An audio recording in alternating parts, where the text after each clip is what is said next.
Getting ready for the Upper Iowa Conference Wrestling Tournament with MFL Marmac coach Chet Bachman. The Bulldogs get to host the tournament coming up on Friday night. This update brought to you by Birdenau Chevrolet, Havlicek Trucking, and Meyer Auto Service. And Coach, this is the time of year you wrestle all season long for that climb from the start of practice to now. How's it going for you guys? It's gone good.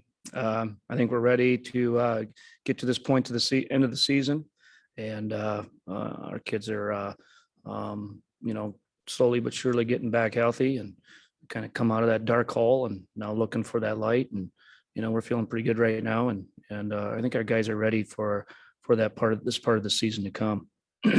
Second time in a year, or second time in as many years, you're going to wrestle the conference tournament on Friday night. You did it out of weather necessity last year, and you liked it so well as a conference that said, hey, let's go again. What went into the decision to making this a Friday night meet as compared to a Saturday meet? I just think it felt right. Things happen for a reason. It's nice to have the weekend off. And, our conference isn't extremely full with kids, so we can get out in a good time and then enjoy ourselves before we go into sectionals. And I think that's the main gist of it. What's made you the most pleased with your team as a group this year? I think that we've learned to, get better as the year's gone on. But most importantly, just the grind that they're starting to put together in the room. I'm starting to see that about right now. And I think that's probably pleased me the most. And what I mean by grind is just really, chipping at each other in the room pretty hard and taking it and then kind of rising to the occasion with the other guys when they're doing it. So, dual meet wise, I think they've learned to continue to wrestle hard and well there too. And then tournament wise, they've improved, quite a bit as the season's gone on. So you put all those, attributes together and, you're doing pretty well. And you got a veteran group back, a lot of guys that experienced some success last year, winning the conference and getting to the state team duels once again. Knowing the fact that you've got those veterans in the mix, does that help your confidence as you head into this time of year? Yeah, like it creates that grind and creates that work ethic. And then that usually translates to the mat. So, anytime you have guys that have been there and done that, they can kind of lead by example in the room. And and this might be a silly question, but having the conference meet on a Friday as compared to a Saturday, does that drastically change your week of training and practice at all? Or is it just like maybe getting ready for a duel on a Friday night? How do you manage that from a practice and a training standpoint this week? Yeah, just one day lesser of hard work is what it is. Basically, we go hard on, you can go hard on, well, Tuesday we wrestled, but you can go hard on a Wednesday now and then, tail back a little bit on a Thursday, but then, it just feels right as the week goes on, the day before your competition date, when to, tailor back just a little bit more than what you probably would on that day if it was Saturday tournament. You got a big meet coming up Friday night, obviously a week from Saturday, the sectionals, and an even bigger meet. You get to wrestle both of those in your home gymnasium. How cool is that? It feels good. Anytime you don't have to get on a bus and ride. I mean, I think it's makes you, I think it's comfortable for the kids. I think they get a better night's sleep, and all those things are, can be a real positive, to have that home field advantage, maybe a little bit, I guess. But nonetheless, you still got to be healthy and you still got to put things together and get all your guys there. So, to make that really matter. So what you're saying is hopping on a bus and 30 below wind chill isn't fun? No, I've done that. I've had the windows frozen over. I could tell you a lot of stories, but to be honest with you, I'd rather not ride the bus, but when the kids got to get on that bus and go, I mean, we're ready for it. It's just been nice to just have our home events at home. And, we've had now conference, and we're going to host sectionals, and, we went to walk on. That wasn't very far.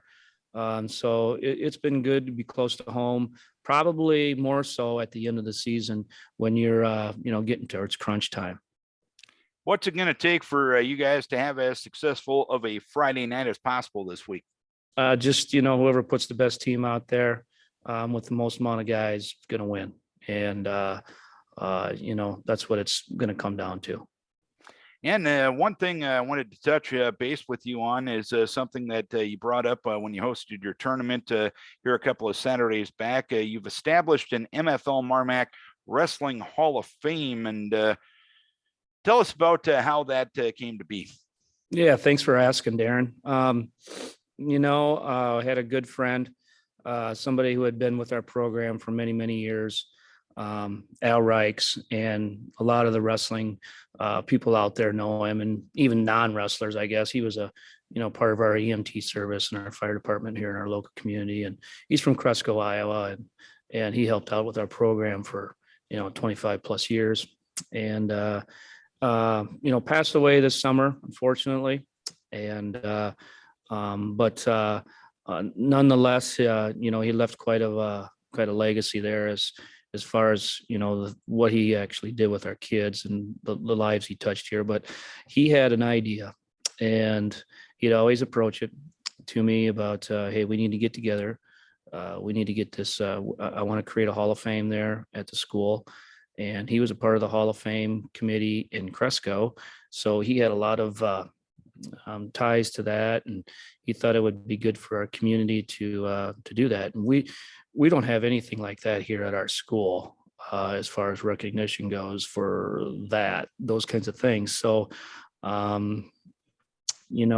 at first I kind of like shied away from it a little bit, and not knowing, what it was really about. Of course, I had been involved with the Hall of Fame down when I was down in Des Moines, so I had that inclination of what it can do. But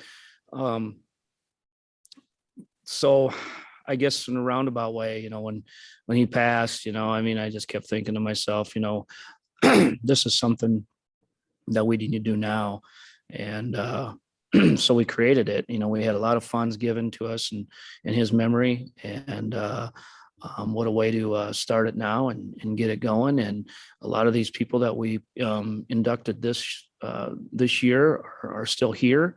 And there were some that I learned about, and that's why you do it. But anyway, we decided to induct Dave Sanger, who was a well-known figure of wrestling here at our school. He was the first state qualifier and went on to be a national champion and did great things in college. Then he recommended to me Jim Dose, and I didn't know Jim. I wrestled his boy in high school, but I didn't know him I didn't know that he started our wrestling program here in the late 60s. And then he recruited Dave when he was on the farm. And the crazy thing about it is he had to try to get him to go out for wrestling because his parents, they kind of wanted him to work on the farm. And we hear that from time to time from 30 years ago. That's what kids had to do. Now it's hard to just get them to go out for wrestling because they just don't want to do it. Right. So it's different time or generation, I guess. But nonetheless, we had Dave Sanger, Jim Dose, Doug Martin, who coached our first state champion, Jeremy Newhouse, and we got fifth in the state with him. And he kept our program going in the 80s for about 12, 13 years, and then invested 18 years in our junior high. So just a lot of time there as well. And then Dale Eckert, who invested with our youth and started our youth, and then was our first state place winner, who was also coached by Jim Dose. So that was our foundation. Does that make sense? And then, we brought all those guys in, and it was just perfect. I mean, it was those guys really felt pleased. They really appreciated that. And I think that speaks volumes about what we're trying to do. And, maybe it'll spill over into other programs doing this too as well. So who knows? And it speaks volumes to your community, getting to host the conference meet. Obviously, that's on a rotational basis, but here you are getting to host a sectional coming up in a week. I know you guys will do a great job hosting both of those events, and hopefully the Bulldogs have as much success as possible. We wish best of luck starting this Friday night, Coach. All right. Thanks a lot for the support, and look forward to seeing some of your guys here on Friday night. Chet Bachman, head coach of the MFL Marmac Bulldogs.